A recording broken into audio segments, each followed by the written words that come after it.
Kok bisa begitu? Mentalitas apa itu? Saya mentalitas sepeda.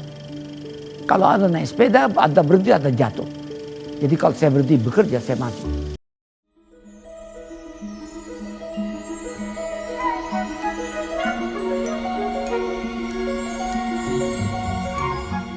Biografi B.J. Habibie, Indonesia, 21 Mei 1998. Di tengah badai krisis terburuk dalam sejarah, seorang pria berdiri untuk memikul beban negara. Ia bukan seorang politisi ulung, ia adalah seorang ilmuwan. Namanya Baharudin Yusuf Habibie atau dikenal dengan B.J. Habibie, lahir di Parepare, Sulawesi Selatan tanggal 25 Juni 1936.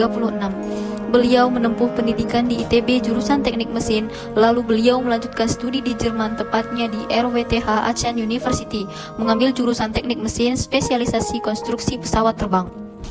B.J. Habibie merupakan presiden ketiga negara Republik Indonesia, seorang jenius aeronautika yang dijuluki Mr. Crack di Eropa. Pria yang memilih meninggalkan kenyamanan dunia demi satu obsesi, membuat Indonesia bisa terbang. Namun di balik gelar dan jabatannya ada kisah yang jauh lebih kuat dari baja pesawat, kisah tentang cinta abadi yang menjadi pilar terbesarnya. Inilah perjalanan hidup seorang visioner, B.J. Habibie, Bapak Teknologi dan Demokrasi Indonesia. Meskipun masa jabatannya sebagai Presiden Republik Indonesia sangat singkat, atau hanya 517 hari dari bulan Mei 1998 hingga Oktober 1999, B.J. Habibie menorehkan prestasi dan kebijakan yang sangat membanggakan dan menjadi fondasi penting bagi demokrasi modern di Indonesia atau era reformasi. Hal-hal yang paling membanggakan dan berdampak besar adalah: yang pertama, fondasi demokratisasi dan kebebasan. Beliau adalah tokoh kunci yang membawa Indonesia dari rezim otoriter menuju demokrasi terbuka. Beliau mencabut pembatasan dan undang-undang yang mengekang media, yang berpuncak pada disahkannya Undang-Undang Nomor 40 Tahun 1999 tentang pers. Ini mengembalikan kedaulatan pers dan memungkinkan masyarakat mendapatkan informasi yang transparan. Beliau menyelenggarakan pemilu umum 1999 yang dikenal sebagai pemilu paling bebas, jujur, dan adil dalam sejarah awal Indonesia pasca Orde Baru. Pemilu ini membuka sistem multipartai dengan partisipasi 48 partai politik. Beliau mengeluarkan undang-undang tentang partai politik, pemilu, dan susunan kedudukan MPR, DPR, DPRD yang meletakkan dasar bagi sistem politik yang lebih terbuka dan partisipatif. Yang kedua, pemulihan dan stabilitas ekonomi. Beliau berhasil mengambil langkah-langkah strategis untuk mengatasi krisis moneter dan ekonomi terburuk yang melanda Indonesia pada tahun 1998. Di bawah kepemimpinannya, nilai tukar rupiah yang sempat anjlok hingga sekitar Rp16.000 per dolar AS berhasil distabilkan dan kembali berada di bawah angka Rp10.000 atau bahkan sempat menyentuh kisaran Rp6.500.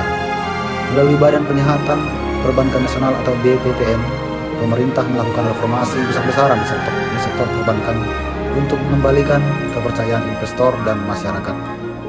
Ketiga, kebijakan otonomi daerah. Beliau mengeluarkan Undang-Undang Nomor 22 Tahun 1999 tentang pemerintahan daerah yang memberikan kewenangan dan otonomi yang lebih luas kepada pemerintah daerah. Kebijakan ini penting untuk meredakan gejolak daerah dan mendorong pembangunan yang lebih merata setelah sentralisasi kekuasaan yang lama. 4. Pembentukan lembaga HAM. Beliau membentuk Komisi Nasional Anti Kekerasan Terhadap Perempuan atau Komnas Perempuan melalui keputusan Presiden nomor 181 tahun 1998 sebagai respon terhadap berbagai kasus pelanggaran HAM yang terjadi terutama pada peristiwa Mei 1998. Secara keseluruhan, kontribusi terbesarnya adalah kemampuannya menavigasi masa transisi yang sangat kritis dan meletakkan fondasi reformasi dan demokrasi dalam waktu yang sangat singkat.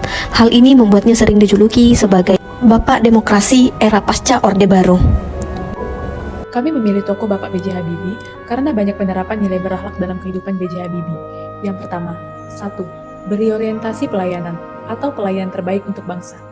Habibie selalu menempatkan kepentingan rakyat dan bangsa sebagai prioritas utama, bahkan di atas kepentingan pribadi. Contoh nyata, beliau rela meninggalkan karir yang sangat mapan dan posisi tinggi di perusahaan penerbangan Jerman atau MBB pada tahun 1974 untuk kembali ke Indonesia dengan mengabdi sebagai Menteri Riset dan Teknologi. Tujuan tunggal, membangun kemandirian bangsa di bidang teknologi. Yang kedua, akuntabel atau tanggung jawab di masa krisis. Nilai ini paling jelas terlihat ketika beliau menjabat sebagai presiden di tengah krisis reformasi tahun 1998. Contoh nyata, beliau mengambil tanggung jawab penuh atas transisi pemerintahan yang kacau dan berani mengambil keputusan yang sulit dan beresiko tinggi demi tegaknya demokrasi. Dengan mengesahkan undang-undang tentang kebebasan pers, undang-undang politik, dan undang-undang pemilu yang demokratis, serta mengizinkan referendum Timor Timur, sebuah keputusan yang sangat tidak populer di kalangan elit politik, tetapi diambil demi prinsip akuntabilitas dan penyelesaian masalah di masa lalu. 3. Kompeten atau pembelajar seumur hidup dan sang visioner. Kecerdasan dan penguasaan ilmu pengetahuan Habibie diakui di dunia internasional. Beliau adalah simbol dari kompetensi dan peningkatan kapasitas diri. Contoh nyata, mampu meraih gelar doktor, engineer, atau summa cum laude di usia muda dan menciptakan teori penting dalam dunia penerbangan, seperti faktor Habibie atau teknologi Mr. Craig. Beliau dikenal sebagai pembaca dan penulis yang sangat disiplin, mengalokasikan banyak waktu setiap hari untuk belajar dan mengembangkan ide, menunjukkan komitmen perbaikan tiada henti. 4. Harmonis, kasih sayang dan toleransi. Kisah hidup beliau mencerminkan kehangatan dan kemampuan membangun hubungan yang harmonis. Contoh nyata, kisah cintanya dengan Ibu Ainun adalah representasi ideal dari keharmonisan keluarga. Dalam kepemimpinan, beliau dikenal memiliki hubungan yang sangat baik dan inklusif dengan berbagai tokoh agama, politik, dan akademisi, termasuk tokoh-tokoh oposisi.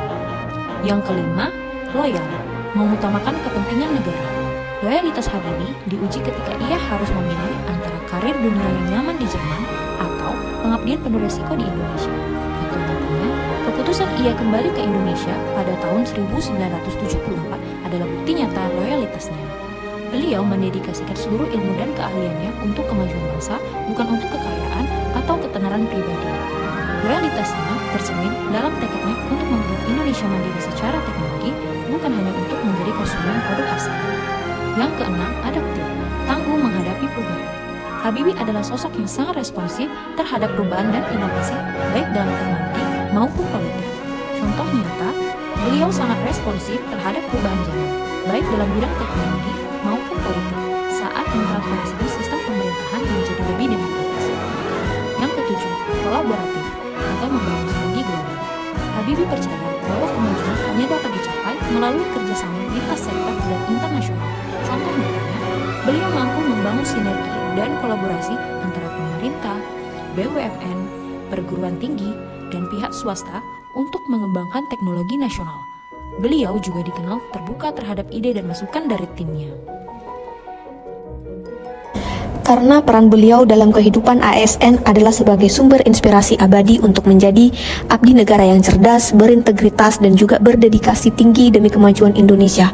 Mari belajar dari beliau tentang nilai-nilai ASN berakhlak.